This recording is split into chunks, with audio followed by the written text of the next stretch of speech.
আবৃত্তি করছি কবি ফেরদৌস আহমেদের লেখা সাবধান কবিতাটি। ঝুমুর ঝুমুর ঝুমুর ঝুমুর বৃষ্টি পড়ে ওই, মা ডাকছে ভর দুপুরে খোকন গেল কই। দুধের বাটি হাতে নিয়ে ডাকছে তাহার মা, কইরে আমার খোকন সোনা দুধটা খেয়ে যা। খোকন সোনা বলল মাকে ফোকলা দাঁতে হাসি, এখন না মা খাবো আমি বৃষ্টি ভিজে আসি। সেই যে গেল খোকন সোনা আসলো না আর ফিরে, হারিয়ে গেল দিঘির জলের জলপরীদের ভিড়ে। আষাঢ় মাসের ভরা পুকুর করল তারে গ্রাস, প্রাণটা খেয়ে ফিরিয়ে দিল খোকন সোনার লাশ।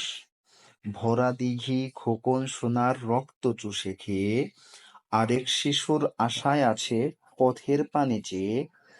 আষাঢ় মাসের ভাসা পানি চাই শিশুদের প্রাণ, গায়ের শিশুর মা বাপরা তাই সাবধানে সাবধান।